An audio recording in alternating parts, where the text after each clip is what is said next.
left him feeling like hanging by a thread. And so until you actually see these things about yourself, you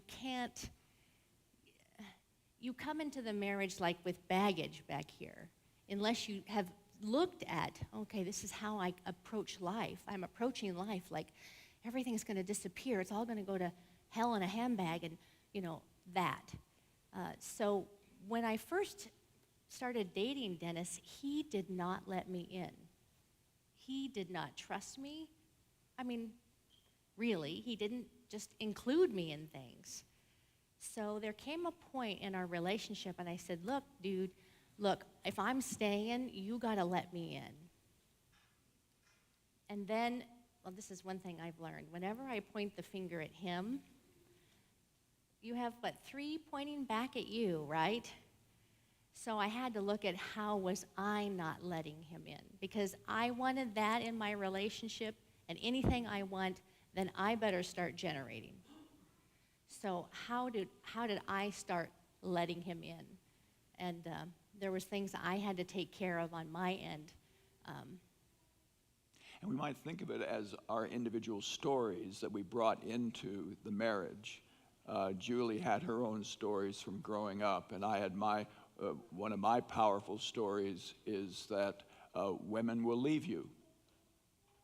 And that sense of lack of security, that I brought that in. That was all me. And that's why trusting and sharing was not instinctive for me. And for me, it's so important for me to be able to be a helpmate. That's how I'm designed. I want to help, I want to serve, I want to be. He was like, I'll do it on my own. Well, but I want to help. Well, so I started, this really made him mad. I started saying, ask me to do something. No, ask me. But it's a game. We're playing a game, Dennis. Ask me to do something for you. Could you? And then he would come up with something. But this was like a grub. And if I can't help my husband, that's not the relationship I want to be in. That's how I'm designed. Now I can overhelp, so that's where he's good for me, because I'm not going to be overhelping. So all that is to say that as the two became one, it had, especially midlife, it had lots of challenges and potential for growth. And I believe very strongly, Julie and I both do, in the oneness of marriage, and that there is something significant and beautiful and holy that happens in that oneness. But I think a lot of people think that is the destination. That to find that significant relationship, to find that significant love is the end point, and then I will be happy. And we want to suggest in this journey that there is a third stopping point, a dynamic and growing destination or station along the way that we want to share a bit about. So we can bring up the next slide. We're going to stay on this one for a while. And these are what we'll call three stations along the way. And we'll call this, in the New Testament sense, the way. It's the path. It is not the eternal heavenly spa. Now, what in the world do I mean by that? That you arrive at a comfortable place, it is blissful, and that's where you end up. What if God brings us on a journey with Him that continues and extends on into eternity and through eternity? It's not exactly, when was the last time we were at Glen Ivy? Not soon enough. It's been too long. And it's nice. It's beautiful, right? A number of you have been to Glen Ivy? It's the mud spa where you get muddy and then you're in hot mineral baths. Yeah? No? It's very nice. but I don't want to live there. True. And so what we're talking about today is the path, the way that has this continuous aspect to it. We can think of these three stops. The first, the personal work that each of us does, the personal integration, the me work, the singularity of life. And as I think most of us realize, we've got to do our own work to be ready for relationship and friendship with anybody. The second station would be the station of mutuality, of interpersonal formation. And I chose that word intentionally because it forms us, it shapes us, that mutual aspect of things. But the third stop is the one that we don't want to miss, and that is the union of purpose. How, let's say, a couple or people in a friendship or in a ministry, there's a union of purpose which, and forgive me, but transpersonal generativity. I had to sound like a psychologist, at least for a brief moment. And it's an important way of phrasing it, because by transpersonal, I mean rather than personal, rather than interpersonal, this is what goes beyond my ordinary human experience. This is what reaches out to God and where God is leading me, God's light. It leads me into the presence of God himself. It is transpersonal. And generativity is, again, another psychological term that has to do with maturing in life, where I'm actually generating, I'm bearing fruit in Christian terms. And so there is the me, there is the we. The thee is both Godward and outward toward others. I think our path describes this pretty clearly. I was just saying to him when we were in our seat, us being up here today is a total thee. I mean, I would never have been able to do this without him. During COVID, I got my Master's of Divinity. That was not on my radar. And had I been married to a different person, I wouldn't be here. I wouldn't be following God's call. And so having Dennis in my life has, and he wasn't pushy. He wasn't saying, that's the way, do it. But I felt a call. Before I married Dennis, I had felt a call from God, which I ignored for 2 years. You know, Jonah running from God. And then I got thunked on the head, as Jonah did, and realized that this was the path for me. And Dennis just made it really simple. Remember that time we were on our patio? Well, and this maybe illustrates the generativity, because we didn't plan it, we didn't expect it, we were both surprised by it. But Julie was at a place in her professional life where her work for the university was in transition, and there were some challenges that were facing you during that time.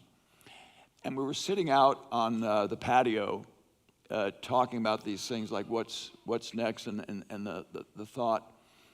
And from our patio, we looked down into city of Pomona, and right there is Pomona Valley Hospital Medical Center. And it just kind of came up and developed. No, you said, Okay. What about there? Why don't you go there? I bet they have a chaplain's training program there. And I called, and there it was. And that training program got me into the ministry. But that wouldn't have come to me without him. I've had friends who've been chaplains. Our pastor Tim has worked in chaplaincy, and Julie's mom was a chaplain in. Still didn't occur to me. But that was one of those revealing moments where just looking down there at the hospital and thinking, I think they've got a chaplaincy program there. she checked it out, and she became one. And to our surprise, there were other things that began to develop. Like, okay, when I finish this chaplaincy program, what am I going to do? And you began to have dialogue with leaders in your denomination about the possibility of becoming licensed and ultimately becoming ordained. It took over a period of time. And Julie made the decision, we talked and prayed about it, and she made the decision to go to seminary. And so she went to Bethany Seminary in Indiana and did her Master of Divinity program there. She was very, very busy for those years. So this is where, when we talk about, and I'll get to this when I conclude, but the me, we have to work on the me. We have to be living a full life, having our own goals, be really intentional about having this beautiful life. And then we becomes more beautiful. I know a lot of people who are like, I'm just waiting for the guy. And they're not doing anything in their life. They're not interesting, they're not passionate, they're just waiting to get married. And I think, okay, so you've got to really develop the me. And then the we comes together, and so I'm not losing myself in my marriage with Dennis, but I'm becoming more profoundly me in that marriage. And that's really healthy. And remember, marriage is the most important choice you'll make. That person you spend, he influences me moment by moment. And I've been in other marriages, and they have influenced me moment by moment, for good or for ill. So it's really important. Well, and then let me give you a surprising moment that I experienced that I could not have anticipated. Because in my own practice of psychology, I love to bring together faith and spirituality as well as the science of psychology and so forth. And I've been in practice in Claremont now 14 years. But early on, we hadn't been married very long. And I was thinking, I'd like to add some things. I'd like to create more, but I'm in a small space. What can I do? And it was another one of those moments on the patio. And I look up at this blank space on the corner of our property, and I said, I bet I could build an office right there. Now this sounds strange, but let me tell you, that thought would not have occurred to me without her. Without the discussions, the dialogue, the process, the journeying together, the openness. Julie and I, those of you who know us pretty well, have somewhat different personalities. And, I remember years ago when I was studying how couples work and all the research and so forth, and there's a certain amount of research that talks about how couples, it's a good thing for them to be similar, and there actually is only a slight effect that direction. There's also the idea that couples need to complement each other. They're very different, but if they complement each other, that really works. And it's hard to have a broad rule for everything. But it seems to be that when a couple believes in things strongly and you're headed a certain direction, it meshes really well. And so in that moment, I had the inspiration, and she is my closest inspiration for whatever. And I began to think about it. I began to talk to people and talk to an architect and this was 5 years ago. It's been a long haul, but we have the framing is up and the roof is on, and it's actually going to be built there, a little retreat. And even the name of it I kind of got from her. Because I said, it's got to reflect what this is, a kind of holistic retreat, and where it can be a thin space, as the Celtic people would talk about it, where God seems really close. And, I don't really speak a word of French. She speaks quite a few words in French. And I looked it up, and I proposed a name, L'eau de l'esprit, water of the Spirit. And what do you think? We like it. And so that has become the name for this little retreat, this little spot that we dreamed of together. That's the path of thee. Not just a dreamy, heavenly spa, but a path that we walk together that reaches out.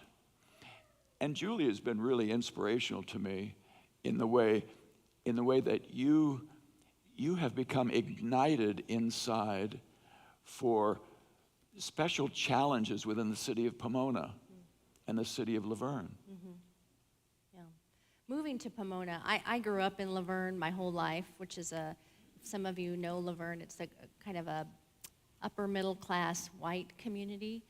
And we moved to Pomona, and it's just been the best thing for my spirit walk.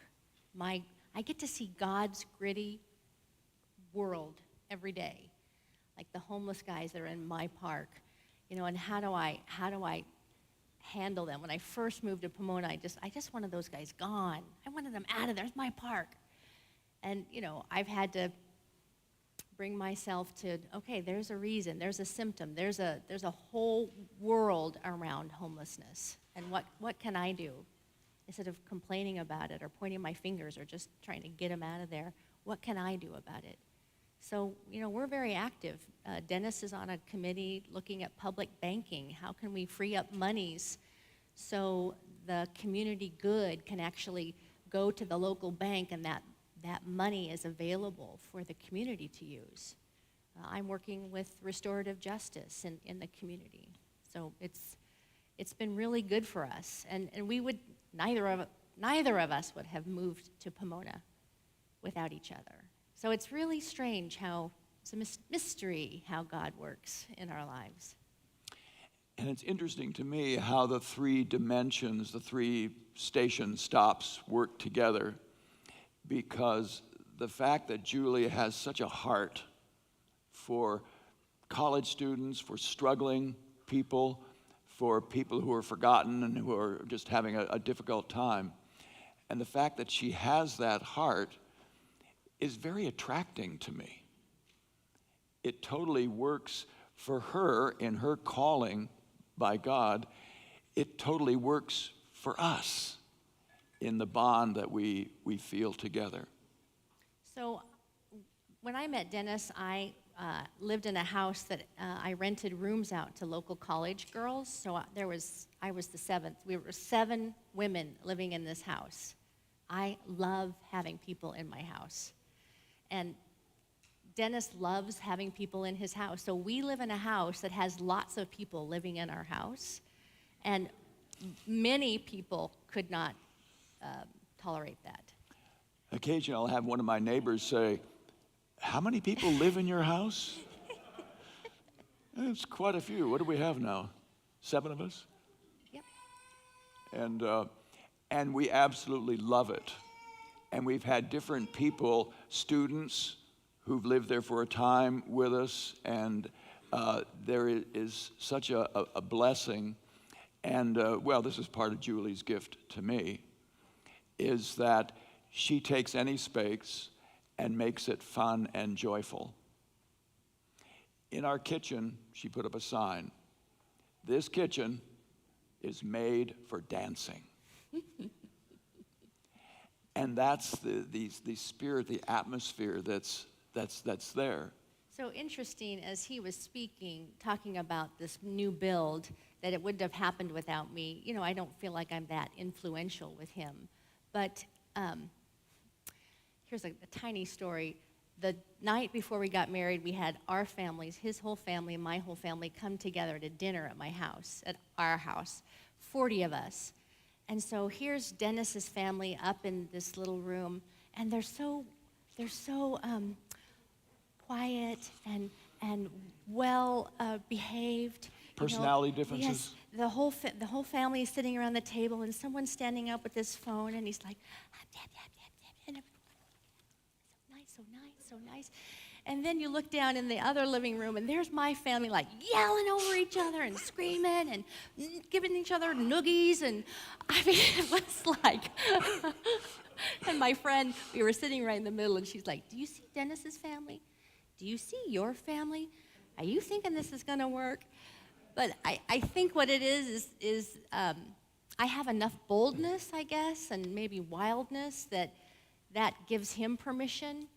And he has enough stability and staidness that it gives me enough foundation. I don't know, it just works. It works. Yeah, I like it. And I got to tell you, when early on, when we were dating, we dated for a couple of years, and I went over to her house, and here are her two sons. And I just love her sons, Ben and Brandon. They are massive.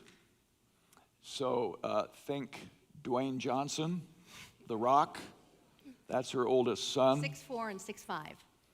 And they are giants.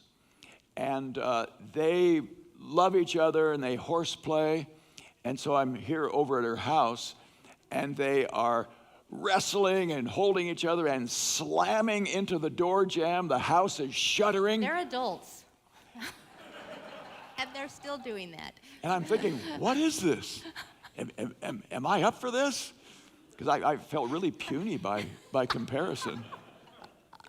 But that exuberance, that expressiveness, I mean, it's great medicine for me in my little reserved Scandinavian self.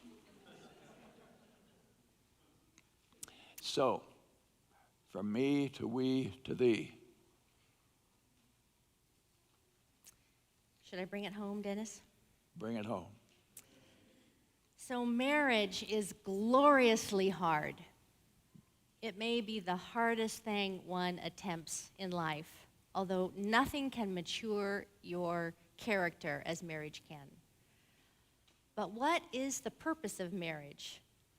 Most of us in our current day, we're thinking, I'm going to find my soulmate.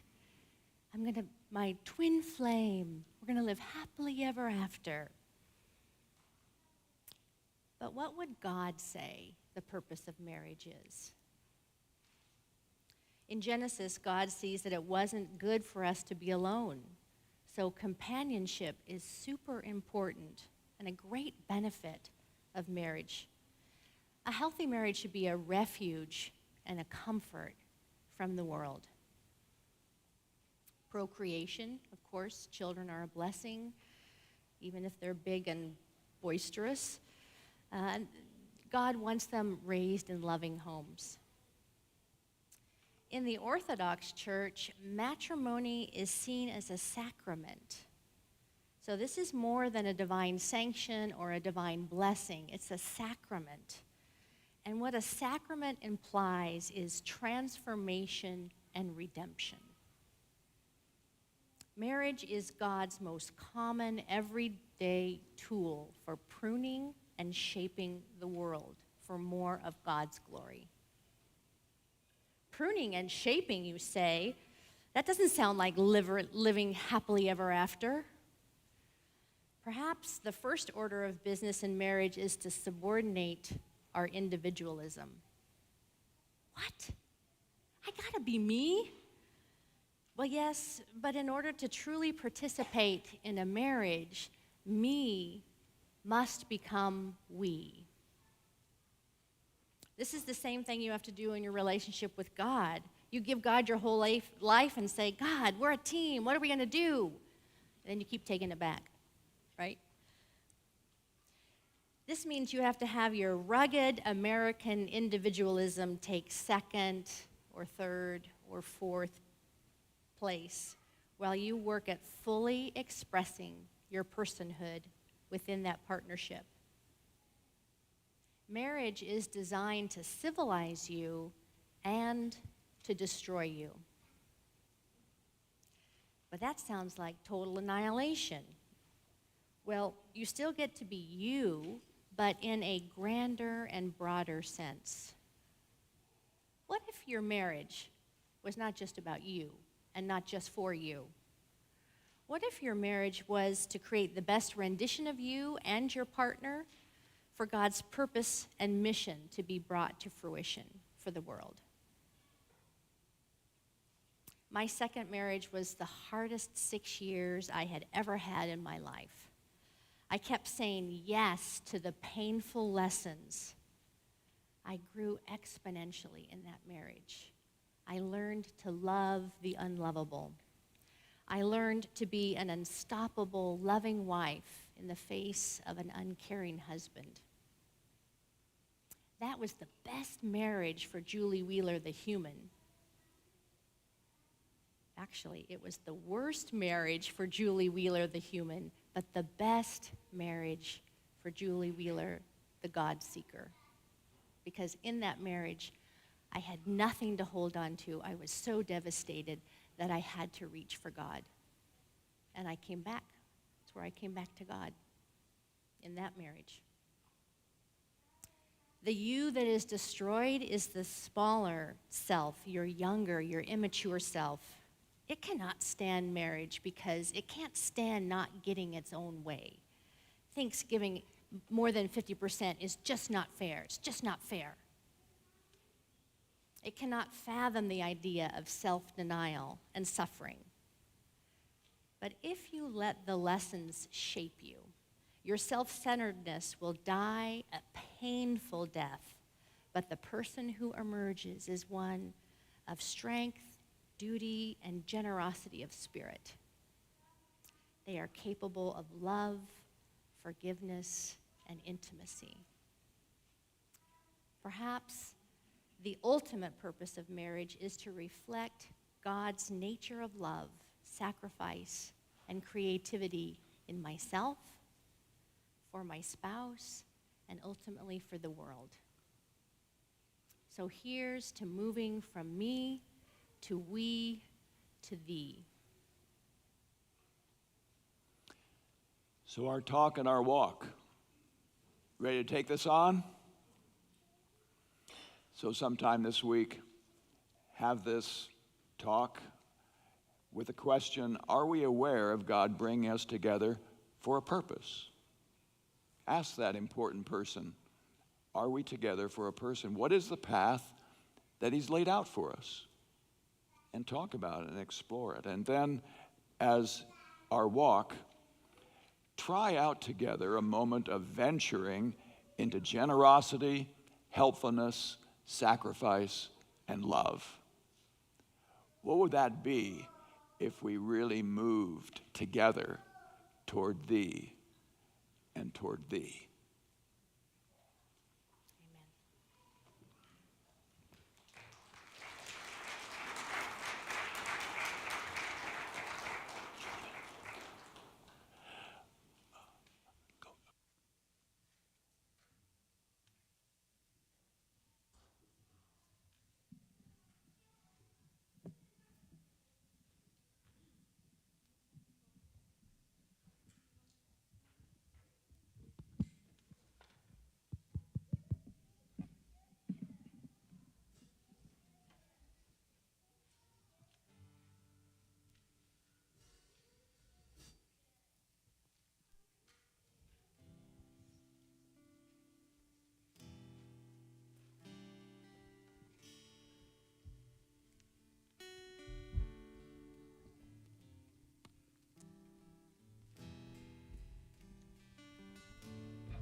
It's your breath in our lungs, so we pour out our praise, pour out our praise. It's your breath in our lungs.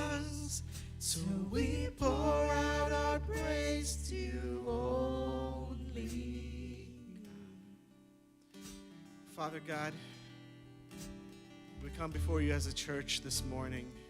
Thank you for the message that you've given us. Thank you for showing us love. Thank you for giving us life. Thank you for giving us the breath.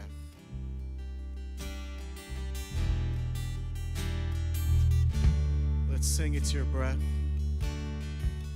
It's your breath in our lungs, so we pour out our praise, pour out our praise. It's your breath in our lungs, so we pour out our praise to you only.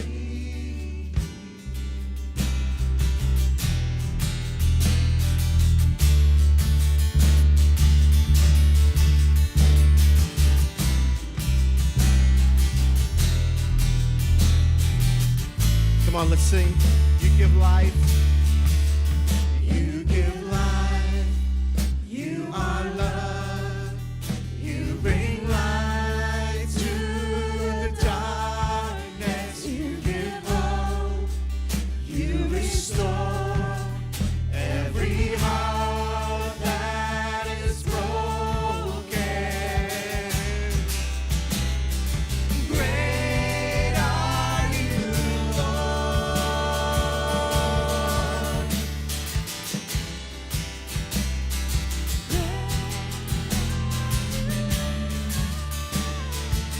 Sing, you give life. You give life.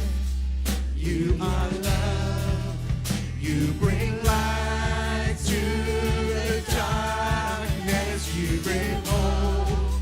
You restore every heart that is broken. Come on, church, sing.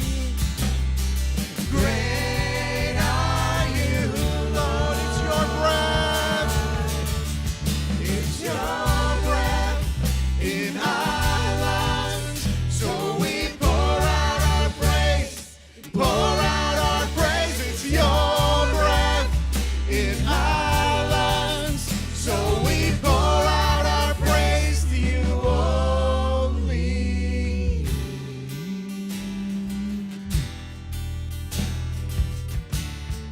All right, we're going to sing the bridge here.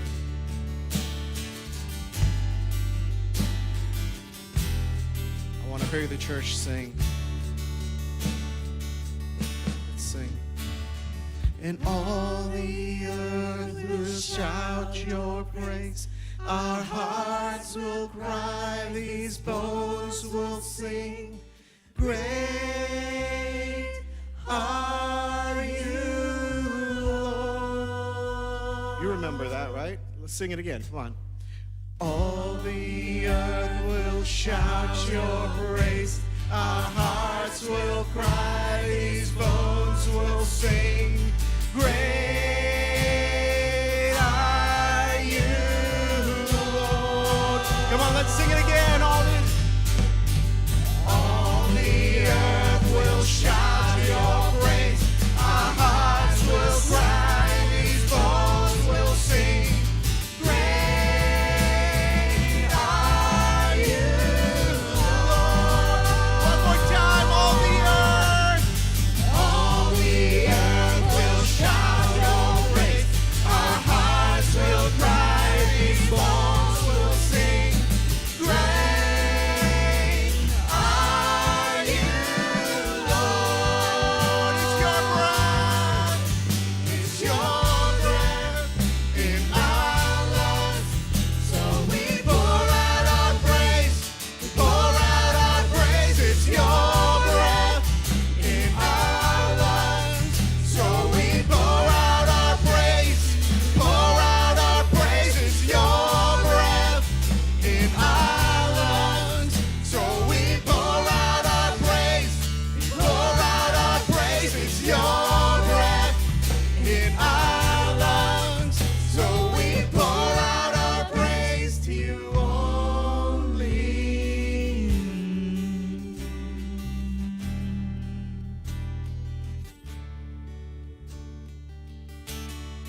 Amen.